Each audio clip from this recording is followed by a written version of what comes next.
Karema, habari ambayo inakujia moja kwa moja hapa kutoka Karema. Na kama nilivyokuambia, bado hapa nipo Karema, nipo katikati kabisa ya kijiji hichi cha Karema, au sio bwana? Ambapo kushoto kwangu hapa ni vijana ambao wao wanajishughulisha na shughuli nzima ya usafirishaji kwa maana ya bodaboda.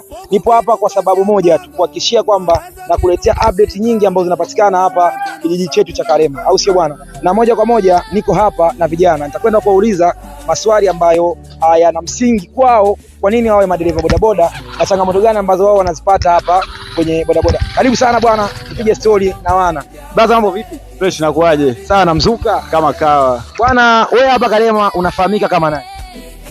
Juve.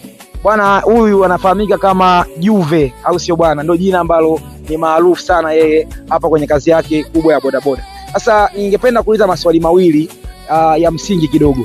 Ni changamoto gani ambayo inapofika kipindi hichi cha masika unaipata kwenye shughuli yako hii ya bodaboda? Changamoto ya kwanza kwa wakati kama huu ni hali ya hewa. Hiyo changamoto ya kwanza. Changamoto ya pili,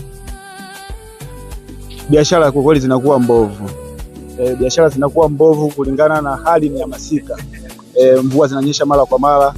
Pia vile hata miundombinu ya barabara haipo sawa. Bwana anazungumzia